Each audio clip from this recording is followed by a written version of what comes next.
Hi everyone, welcome back to my channel. Today we'll be checking a clip from the Fresh and Fit podcast where they invited Abba from Abba and Preach, and the title of the video is Many Women Will Die Alone. So we'll be checking out the video, but before we check out the video, please leave me a subscribe. My goal is to get to 100 subscribers this August, so please go down below and subscribe. Let's get into the video. So you won't settle, right? No. Okay. Do you think we're doing a good job with marriage nowadays and dating in general? Do you think people are finding what they want in life? No. Okay. And would you agree that in foreign countries, maybe not necessarily wherever you're from, but like in other places, people marry much more and they stay married for much longer compared to how we do it here? Yes. Okay. So wouldn't you also potentially agree that maybe the way that we're doing things is a little bit fucked up? Definitely. Okay. And so if I were to ask you, what do you think is the largest difference between how we do things here and how they do it in those countries where it works? What's the difference? Mm-hmm. Well, I'm Italian, so one of the things that I've noticed in Italy is that once you're married, to get divorced is basically unthinkable. Why? Because of what I mentioned before, and going back to that, once you marry someone and you make those vows, not only marriage is a safety net, but you're also promising to work things out with that person. So the belief in like divorcing doesn't come as easy as here, where it's just like, well, let's just get divorced. It's not, it's basically like people get married to get divorced here. Like that is the goal. Okay. You see what I'm saying? So when you're living in a foreign country, when they get married, they're not just marrying the person. Families are coming together. You have a whole social responsibility. It's not just me and you. It's a community thing. It's a community thing. Here, everything is about how I feel and what I want and my standards. Right. Guess what? Over there, Personal they don't talk gain. about standards. You know, we asked everyone here what they wanted out of a marriage, and people are talking about we want to grow together, we want to do this. You go to foreign countries, they don't talk about those concepts. They don't want to talk about that. Take care of the kids, take care of me, and make sure that you don't stain our family name, and then that's pretty much set, right? And divorce is not even a concept. These people settle. It's like their standards are very reasonable and they're very at a good place. And you know what? They end up married and they end up finding somebody that works for them. I remember growing up, divorce used to be something that was unheard of. You traditionally see families together, no matter the situation, because it's hard to see those kind of marriages where the couples are abusive towards each other. But even here in Nigeria, it's getting more common to see people outside of their marriages divorcing and different kind of thing. But to the general public, it's almost unheard of like 15 to 20 years ago, but now it's getting more common. It's not as common as that of the West, where people get into marriage just to get divorced. I think out here, people say they won't settle, but the things that they won't settle on aren't even important to making a marriage last. Well, like, what do you guys think? Like, I was interested in hearing what people were saying, like what I bring to the table long term, but none of you really mentioned the things that really matter to making something work long term. Nobody mentioned responsibility. Nobody mentioned duty, right? Nobody mentioned just the idea of labor. You know, so I think people have these unrealistic expectations when it comes to long term projects, right? And they think it's, you know, going to be cool and we're going to love each other and there's going to be lots of emotions and spiritualness and all this other stuff. The truth is, it's a lot of work. Go ask people who've been together for a long time. They'll be like, yo, it's work. The wedding day is wonderful. After that, every day you wake up, the kids are crying. You don't get to sleep for days. You guys got all these bills piling up. People got to take second jobs. She's going through fucking, the after effects of pregnancies. There's all kinds of complications. It's a lot of labor. People don't really understand the problems, or rather the amount of effort married people put in making sure their marriage stays alive. People think it's all about feelings. I like him, I love him, he makes me feel good. No. When you get into marriage, you have to put in a lot of work. This is how you see it. Every single day I wake up, what should I do to help my partner be better? So if it's the man who is the provider, he has to go out and push himself to work harder to make sure that his children, his wife are well taken care of. If it's the woman who is taking care of the home, she'll be like, what should I do to make sure that when my husband comes back, he is less stressed? So both parties are always working towards making the other person happy. But nowadays we do it like, I'm getting into this marriage. What should my partner do to make me happy? And that's that's the beginning of all our problems, and it should not be so. When people come in and they say they're never going to settle, I already feel like when you're coming at this whole idea of marriage, especially on the things that you say you won't settle on, I'm like, they're not important to having a good and long, prosperous marriage. You know, people talk about, I want to be in love with my husband, but people get divorced. You know what they never mention? Love. Because they still love each other. It had nothing to do with why they get divorced. They get divorced for financial reasons, right? They get divorced maybe sometimes because of infidelity, because, you know what, I don't want to be with that person. But love is never the thing. So I just think it's interesting that the things you guys need aren't the reason that people get divorced and aren't the things that keep people staying together for a long time. That's awesome. No pun intended, Wow. but Abba is preaching. Yeah, I think that opens up a mind. Very true. And I'm going to just say one last thing is like, a lot of you are young here. So for me, like, I don't even fault it. I think hopefully you guys learn this as you grow older, but you start to realize all these romantic notions and all this other stuff is really not that important. You guys got to understand what it means it's just not fun. You know what I'm saying? People, you describe them, they've been together for 34 years. They don't look at each other and go like, this is fun. They're like, I like being around you. Not true. So it's more or less, it's not about a feeling. Do you like this person at their worst? Is this person someone that you want to work with? That's the main thing. It's not about how I feel. No, it's what can I do for this person to make their life better? If you advertise marriage that way, it will be unappealing to anybody. But that is what it is. It's a lot of work. I've met people who have been together for 50 years and still hold hands and are super cute. I was a nurse and I had patients that were 80 years old, and I'm like, how have you been together for 50 years? Like, what's the secret? Sacrifice.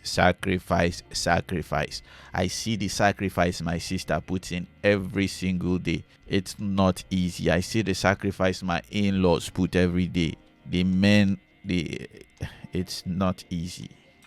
Why? Because the women were different back then. Yep. Way different. I'm gonna keep it a stack with you. A lot of women want to get married, but they don't want to be wives. Yes. Remember, and an example of that, who initiates the divorces? Who breaks up the families? It's the woman, man. Like, the statistical data is there.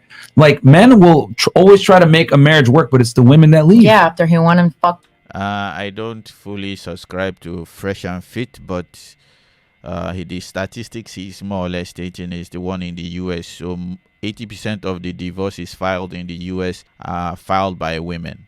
You may look at that and say maybe their husbands are abusive. No, it's mostly because of financial reasons. And in most cases where it's physical, we don't talk about the other side of abuse. So when a man hits a woman, we all can call that out and say it is bad. But when a woman psychologically abuses a man and keeps psychologically abusing him, telling him he's inferior, he's bad, he's this, that will more or less, I'm not justifying it, but it can instigate the man to react in a way that he himself has never acted before. So there's a lot of psychological abuse in marriage, but we only hear about the physical one, and the physical one is mostly perpetrated by men, whereas the psychological ones are never reported. It's always both sides, but in the end, women file for most of the divorce in the US. I don't have the stats for Nigeria. Nigeria keeps no stats. They're women. But back then, women were willing to put up with a lot. They were. Right now, women are not. They're not. My grandparents have been married since they were 17. Yeah. My grandpa had a whole other kid with another woman, and she still stuck by him. Why? Because she was willing to put up with it. Nowadays, women are not willing to put up with anything. Let me ask you, was it a good environment for your parents for the most part? For my grandparents? No, for your parents to live underneath your grandparents. Oh, probably not. Why do you say probably not? Why? Because of that's infidelity, that's fighting, that's you're seeing. Why is my mom divorced now? Why? Because look what she grew up to. Or maybe I don't know your mom perfect, go ahead. Maybe your mom decided, I'm going to prioritize me over the family. And you know what? When you raise a kid in a divorced household and you prioritize your sense of happiness first, what ends up happening is that the kid suffers the brunt of that negative energy and that choice that you make. So when I say this is like your grandparents were like family unit's the most important thing. I must make this work. Even though I may not be completely content, I understand we're aspiring to something bigger, which is our sense of community. I'm not going to break that up because you did some I thought was wrong.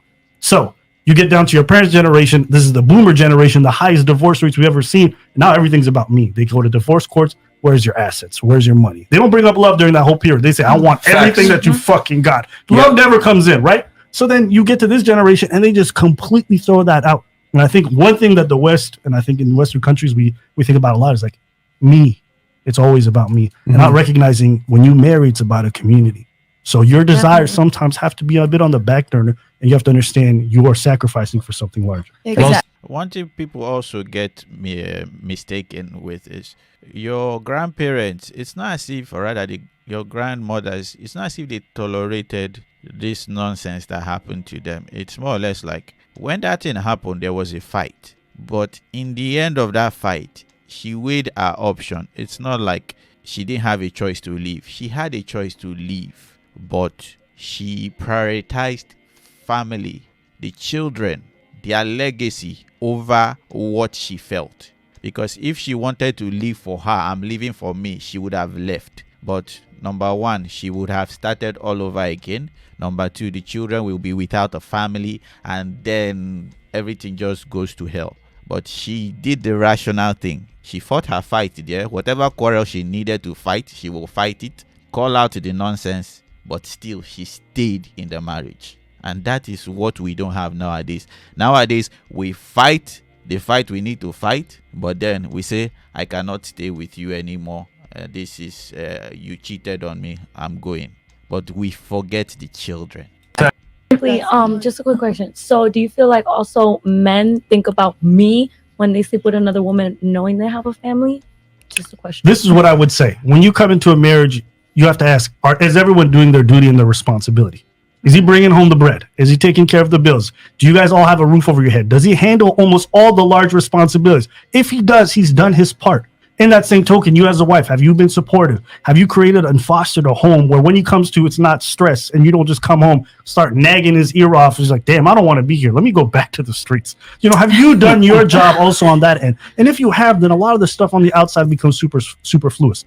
He takes care of everything, so I'm good. What if I don't need him to take care of everything? What if I have my own too? Why should I take it? And that's great. I'm not mad at you. Go for that. But guess what? In America and in North America in general, women are the ones who are dying alone more than ever. So we can say this stuff and say, I'm going to take it. Go ahead. No one's going to stop you from making your choices. But then also don't complain when you hit late 40s or whatever, you don't find somebody. And I'm like, listen, have you guys been settling on the shit that doesn't matter? And they say, no, I'll never settle. Yep. There was a study that came out, bro. And the study said, I think it polled like 300 women, 300 men. Mm-hmm. And they asked the 300 women, the 300 men, it said, if you had 80% of what you wanted from a wife, would you take her? And guys were like, fuck yeah, that's amazing. Ask the same question to ladies. 80% of what you wanted. They were like, I will never settle. 80% of what you want. That's crazy. There's a bit of a delusion of this idea. Right? Go ahead. It depends on what's in the 20%. Is it cheating? But here's the thing. So you mentioned earlier, I see old people that hold hands. Mm-hmm. They're still together, 80 years old. You guys want to know the uncomfortable reality? The reason why they're together is because she's a traditional woman. Okay? Mm-hmm. The problem is that women want traditional relationships. They want traditional men, but they don't want to be traditional women. That's the problem. You know what I'm saying? Things have changed. Okay. Things have changed. Yeah. And if things have changed, you cannot expect things to be the same way they were in the past. Holding of the hands, that love, that undying love, that comes a lot of the time from the woman, number one, submitting to the man and understanding that he's the leader. Number two, understanding this fundamental concept that a lot of modern women don't understand. Men and women are not the same at all. We're very different. The way we show love versus the way you show love are two different things. If I run around and smash girls, right, it's not personal. If you run around and smash dudes, it is personal. Because the reason why is that it takes women way more to have sex than men do. We can have sex emotionless. You can't. You know what I'm saying? So that's why it's a big problem.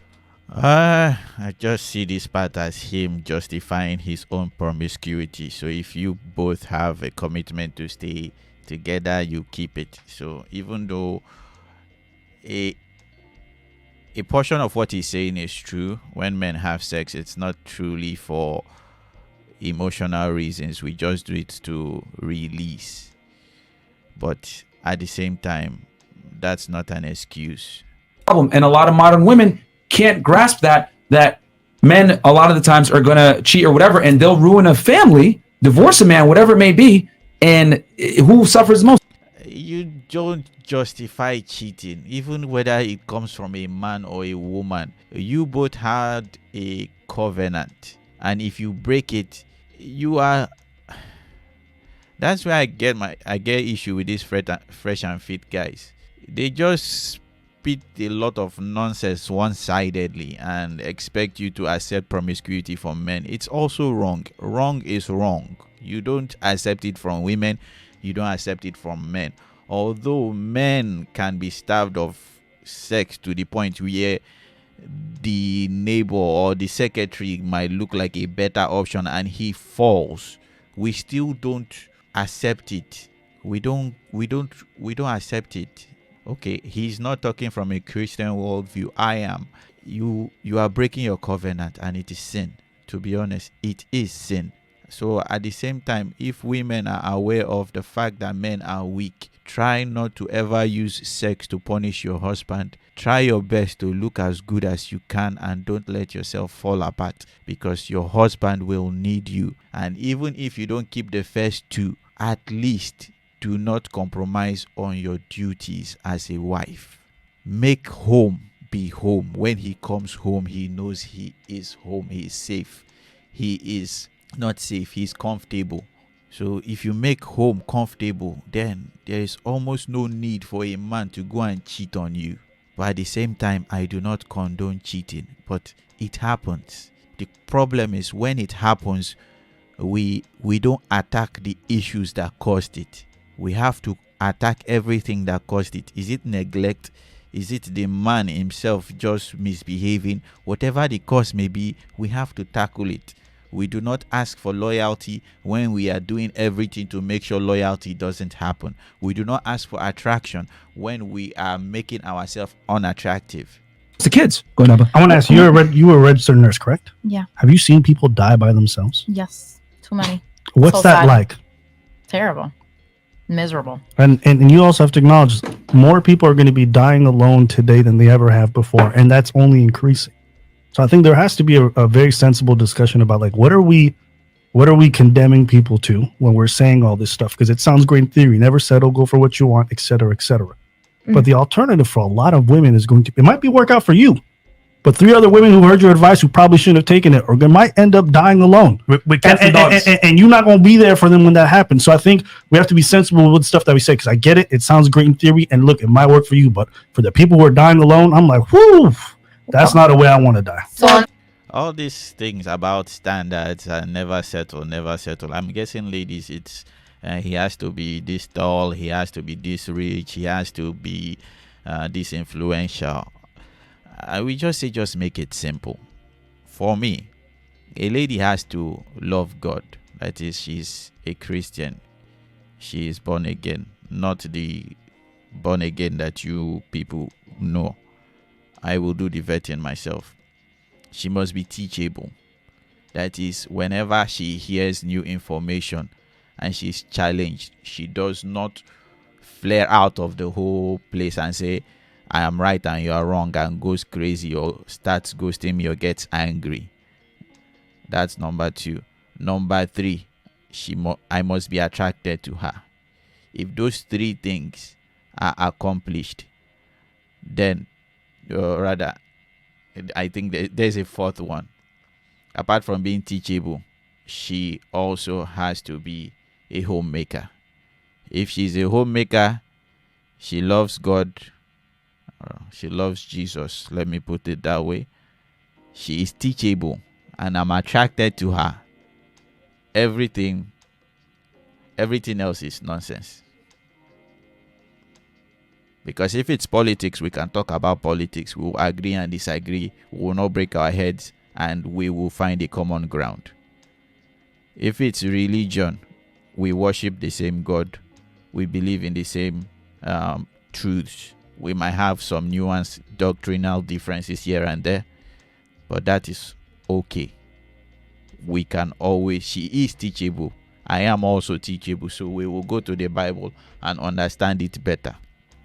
She's a homemaker, meaning I will not be perplexed coming back home. Home will always be where I want to stay because my wife has kept my home and my children are fine. She's attractive to me. That is to say, even if I see someone attractive outside, I will say at least I have someone at home that I am attracted to, and just shove that aside. It's not going to be easy. I will look here and there, but the main thing is I have a way to point my head back home. It's not that she won't lose her beauty over time. She will lose her beauty over time, but by that time, it's not the beauty that's keeping me anymore. It's her other qualities that are keeping me. So that's the way I see it. There's a biological premise that women have been lied to. A lot of women think that at 19 everything is about career, but when they reach 30 they realize, well, what about family? Family starts to become the most important thing, right? Do not reach 30 before you realize you need family. The same way you strategize to get jobs, start strategizing to settle down. Do not date for dating's sake. Date towards marriage. Because you're at a prime of life where from there it starts to become downhill when it comes to your fertility.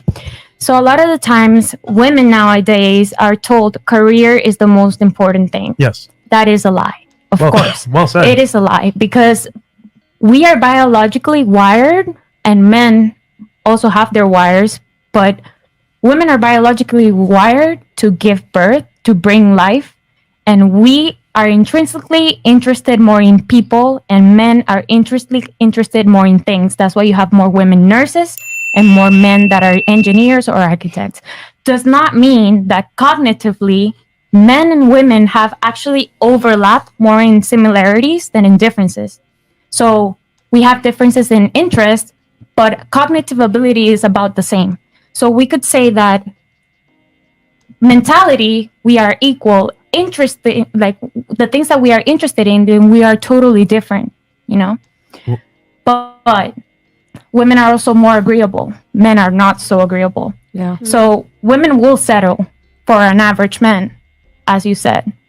But nowadays, because of this lie that career is the most important, everybody is like, I don't want to settle. I can do the most for me.